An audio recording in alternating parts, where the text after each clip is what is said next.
சட்டத்திற்கு புறம்பாக ஒரு ஆணையம் உச்சநீதிமன்றமே சொல்லி இருக்கிறது. இந்த ஆணையம் நீதிமன்ற நடைமுறைக்கு உட்பட்டு வராது என்று. ஆனால் மனுதாரர்களை நிற்க சொல்வது, மிரட்டுவது, நீ ஏன் இந்த கேள்விகளை கேட்பது, இது போன்ற மனிதர்களை மிரட்டுவதை வெளியுலகிற்கு கொண்டு வருவதற்காக இந்த பதிவு பிப்ரவரி மாதம் 4ஆம் தேதி செய்யப்பட்டது. ஒரு வழக்கின் விருதுநகர் வழக்கிற்காக இந்த விசாரணைக்கு போகும்போது இந்த பதிவு செய்யப்பட்டது.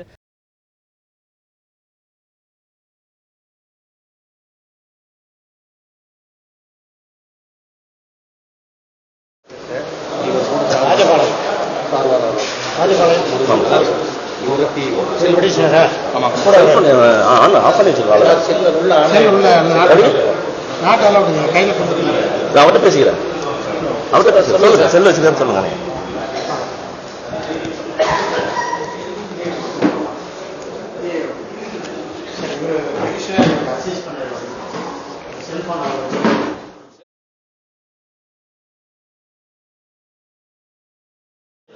சார் ஆஃப் பண்ணிச்சு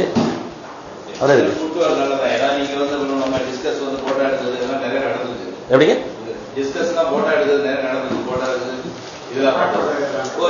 ஹைகோர்ட் வேற இது வேற சார். இது தகவல் ஆணையங்கிறது வெளிப்படையான ஒரு நிர்வாகத்தை ஏற்படுத்தி தான் கொண்டாடப்பட்டது. இது கோர்ட் இது ஹைகோர்ட், இது ஆணையம் இருக்கு, ஹைகோர்ட் இல்ல. ஆணையம் நீங்க தெரியும் சார், எங்களுக்கு தெரியும். ஓகே, இல்ல இல்ல இல்ல இல்ல ப்ரொசீஜர்ஸ் இங்க ஆணையம் கிடையாது, ஆணையம் கிடையாது. எப்படிங்க எப்படி என்ன பண்ணலாம்? இது கோர்ட் இல்லைங்க, நல்லா தெளிவா தெரிஞ்சுங்க. அந்த சட்டத்தில் அதை தெளிவா சொல்லியிருக்கேன். விசாரணை அமைப்பு, விசாரணை நீங்க பண்ண வேண்டியது பொது தகவல்களை விசாரணை பண்ணணும். எங்களை மாதிரி மனுதாரர்கள் நீங்க விசாரணை பண்ணணும், அவ்வளவுதான். கேட்டு நீங்க கொடுக்க வேண்டியதுதான். இது ப்ரொசீஜர் நாங்க ஆரம்பத்துல இருந்து 2005 மாநில தகவல் ராமகிருஷ்ணன் இருக்கும்போதே சொல்லிட்டு இருக்கிறோம். அவருக்கும் சொல்லியிருக்கணும், இப்ப சீவதிட்டே சொல்லிட்டு இருக்கிறோம். இதே மாதிரி விஷயம் இது இப்படிதான் இருக்கணும், இந்த விஷயங்கள்லாம் நீங்க வெளியிடணும்.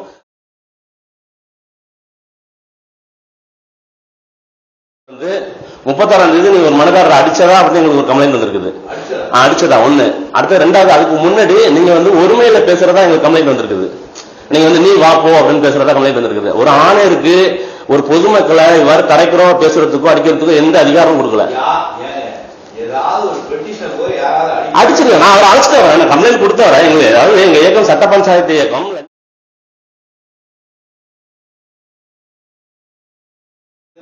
இல்ல இதே நீங்க சொல்றீங்க, நீங்க சொன்னதுக்காக சொல்றேன். அதே சீனிவாசன் நீங்க போன்ல மிரட்டி இருக்கீங்க. இந்த மாதிரி நான் யாரும் தெரியுமில்ல, ஆணையர் பதவி பெருமான பதவி இது, நீ அந்த கம்ப்ளைண்ட் வாபஸ் வாங்கலன்னா வழக்கு தருவோம் அப்படின்னு எங்க இயக்கத்துக்கு கம்ப்ளைண்ட் கொடுத்துருக்காரு. எடுத்துருக்கலாம். இப்ப அடுத்தது ஓகே, கம்ப்ளைண்ட் எடுத்து அந்த போன் யார் பேசுறது அதை டேஸ்ட் பண்ணணும். கம்ப்ளைண்ட் போலீஸ் கொடுத்து டேஸ்ட் பண்ணணும். அதான் பண்ண போறாங்க. அதுதான் பண்ண போறோம். நாளைக்கு ஆணையத்தை கண்டிப்பா ஆர்ப்பாட்டாங்க இருக்குது. இந்த மாதிரியான விஷயங்கள் இருக்குது இருக்குது.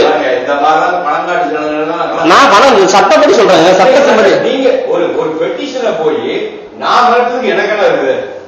நீ சார் எங்க நான் ஜூனியர் சார், எங்க ஏற்கனவே தப்பு தப்பு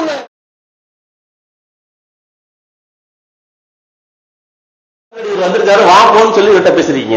உங்க ஏக்கம் அப்படிதான் பேசுறீங்க. எப்படியா எங்க ஏக்கம்? அவர் சொல்ல சொந்த கட்சி சட்ட பஞ்சாயத்து ஏக்கம். இவரு நீ வா போன்னு சொன்னதுக்கு இவரு இருக்காரு. என்னப்பா சொன்னீங்க? சரவணன் கேஸ் சார், கரூர்ல. எந்த சரவணன் கேஸ்க்கு? கரூர்ல அவர் வீட்டு சம்பந்தமான. நீங்க என்ன சொல்லிட்டு போறீங்க? நான் நீ வாங்க போன அவசியமே இல்ல. ஒரு ஆணையத்தை எப்படி போய் என்ன சொல்லிட்டு போறீங்க? நாங்க வேலை பாக்குறோம் போ அப்படின்னு சொல்லிட்டு போறீங்க. நாங்க சொல்லுங்க சார், நாங்க அந்த மாதிரி சொல்லுங்க. நான் போய் பேச மாட்டேன். எங்க செக்ரட்டரி இருக்காரு, உங்க செக்ரட்டரி உங்க பக்கம் தான் பேசுவாரு. அப்புறம் நீங்க அவங்க பக்கம் தான் பேசுறீங்க. இல்ல இல்ல அதுதான் கம்ப்ளைண்ட். இல்ல கம்ப்ளைண்ட் ஒரு கொடுத்துருக்காங்க போலீஸ் ஸ்டேஷன்ல. போலீஸ் ஜனமட்ட போலீஸ் ஸ்டேஷன்ல எடுக்கிற கம்ப்ளைண்ட் அன்னைக்கு நீங்க போனா ஒருமையில பெற்றாரு அப்படின்னு சொல்லிட்டு இல்ல கொடுத்தாச்சு. கொடுத்து எடுக்கல, நாங்க எல்லாம் ஆணையர் மேல எடுக்க மாட்டோம் அப்படின்னு சொல்லிட்டு அவர் பயப்படுறாரு. அப்படியா யாரும் எந்த ஆணையும் பேச மாட்டாங்க. நீங்க கம்ப்ளைண்ட் கொடுத்தா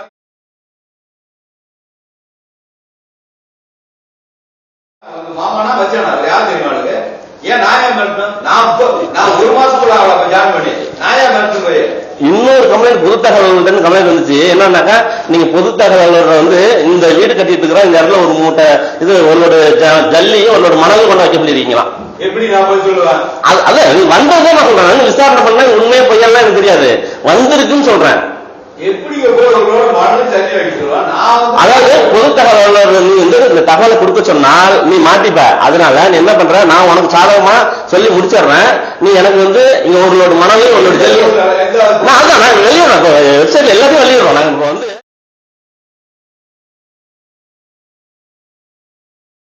யாருக்காலும் பத்திரிகை யாருக்காலும் பத்திரிகை நான் பேச தயாரா பத்திரிகை எப்படி தெரியாது என்ன தெரியும், என்ன தெரியும் ஒரு இருக்கிற பத்திரிகை எல்லா காரணமும் பத்திரிகை மோசம் தெரியுங்களா?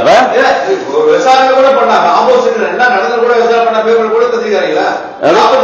நீங்க உடனே நோட்டீஸ் கொடுங்க சார். நீங்க ஏகமா இருந்தாலும் நோட்டீஸ் கொடுங்க சார். என்ன இது மாதிரி தவறா நீங்க பண்ணிருக்கீங்க, ஏன் உங்க மேல நடவடிக்கை எடுக்க கூடாது அப்படின்னு நோட்டீஸ் கொடுங்க சார். அது எங்களுக்கு தெரியும் சார். அதை நீங்க பொய், அதாவது உண்மையே பொய் அவங்க பத்திரிகை சொல்லிருந்தாங்க நடவடிக்கை எடுத்துருங்க சார். பத்திரிகை பொய் சொல்றாங்கன்னா போன ஒரு நியூஸ் வந்துச்சு சார். ஆணையத்தை வந்து ஒருத்தர் மேல கிரிமினல் தினப்பதியில கூட வந்துச்சு சார். அதாவது நீங்க வழக்கு போட்டுருக்கா ஆணையம் வழக்கு போட்டிருக்கதா ஒரு கெட்ட வார்த்தை எழுதியிருக்காங்க அப்படின்னு சொல்லிட்டு ஆணையம் வந்து கேஸ் போட்டதா சொல்லி போன வாரம் பேப்பர்ல தினப்பதியில பத்திரிகை வந்து நீங்க சொன்னது உடுக்கப்பிடின்னு எழுதலாம். எப்படி ஏற்றுவாங்க? என்ன அதிகாரத்தை பண்ண வேண்டாம் இல்ல சார். நீங்க பத்திரிகை சொன்னீங்க, குறை சொன்னீங்கல்ல, அவங்க வந்து ஆல்ரெடி உங்களுக்கு நீங்க சொன்னதை வந்து அவங்க அப்படியே போட்டிருக்காங்க. இல்ல அப்படி இல்லைங்க, நாங்க சொன்னா எங்களையும் விசாரிக்கணும் உங்களையும் விசாரிக்கணும். அதான் ஒரு பத்திரிகை தரணும்னா அதான் ரெண்டு சைடு விசாரிச்சு எது நியாயமா அதான் பண்ணணும், ஒரு சைடு பண்ணக்கூடாது. அப்பயே மறு போடுறீங்க. நீங்க இல்ல சார், பத்திரிகை நீங்க கூப்பிட்டு சொன்னாலதான் சார் அவங்க போடுறாங்க. நான் வந்து பத்திரிகை கூப்பிட்டு தகவல் தான் பண்ணிருக்காங்க சார். அந்த விஷயம் தகவல் சீப் சொல்லிருப்பாரு. நான் இதுவரை எந்த ஆரையும் பத்திரிகாரையும் கூப்பிட்டு எல்லா பத்திரிகாரையும் எனக்கு தெரியும். ஏன்னா நான் 11 வருஷம் மெம்பரா இருக்கேன், 5 வருஷம் பார் பிரசிடண்டா இருக்கேன், நான் காலேஜ் சேர்மனா இருக்கேன், ஸ்கூல் எஸ்பியா இருக்கேன். நான் வைக்காத பதவி கிடையாது, எல்லா பத்திரிகையும் தெரியும். அதுக்கு பிறகுதான் இங்க விசாரிச்சு தப்பா உண்மையிலே ஒரு அருமையான பணி சார்.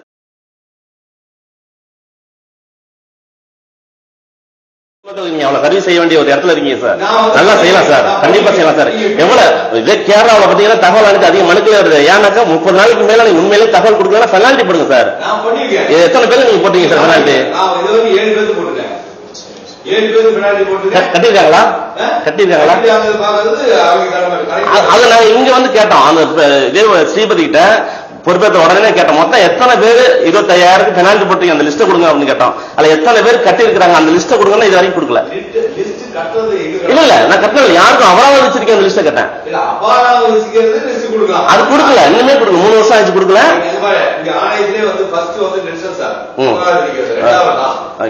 அதவே இருந்தா நல்லதுங்க, சந்தோஷம். ஏன்னா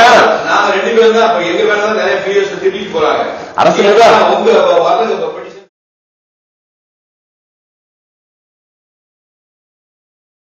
லஞ்சம் கூட இயக்கம் ஆரம்பிச்சு 17 பேர் ஊழல் பேருக்குன்னா அது எவ்வளவு அசிங்கம் தெரியுங்களா? அதாவது மருந்து போட்டாங்க, ஏதோ விஷயம் போட்டது தானே. இப்போ ஒருத்தர் மருந்து போட்ட நீங்க படிப்பான், மருந்து உண்மையான விஷயம் நேற்று படிச்சிருக்கோம்.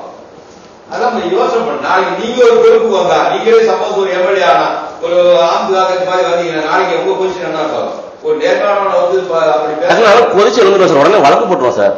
அது மாதிரி எனக்கு தப்பான குற்றச்சாட்டு இருந்தா உடனே கேஸ் போட்டுருவோம், மான நஷ்ட வழக்கு போட்டுருவோம். என் மேல இது மாதிரி தப்பு சொல்றேன், மான நஷ்ட வழக்கு. நாங்க வந்து ஒரு கேஸ் போடுறாலும் நோட்டீஸ் எடுத்தாலும் நாங்க வந்து பரிசு வாங்கி தான் போடுவோம். பரிசு வாங்கி போடுங்க சார், நீங்க பேச அனுப்புங்க சார். அதான் வேலையா? இல்ல சார், ஒரு தப்பா உங்களை வந்து இது மாதிரி லஞ்சம் வாங்கினாலும் ஒரு குற்றச்சாட்டு வரும்போது எப்படி சார் பேப்பர் போட்டாலும் எப்ரிடேஷன் பாயிண்டா இருக்கும். எனக்கு அப்பா பேசக்கூடாது சார், அது மாதிரி போட்டாலும் பேசக்கூடாது சார். அப்படின்னா வந்து இயக்கம் நடத்தக்கூடாது சொல்றேன். அந்த மாதிரி ஒரு பொய்யான தகவல் இயக்கத்தை நடத்தக்கூடாது. இல்ல பொய்யான தகவல் இல்லைன்னு தான் சொல்றேன். இன்னைக்குமே தப்பலாம், பொய்யான தகவல் இல்லைன்னு சொல்றோம். அது மருத்து வந்து திருச்சி கலெக்டருக்கு மட்டும்தான் மருத்துவர் அறிக்கை கொடுத்திருக்காரு. மத்த யாரும் எப்படிங்க இப்ப நீங்க சொல்றதுனால பதில் சொல்றேன் போடுங்க. தமிழ் போடுங்க.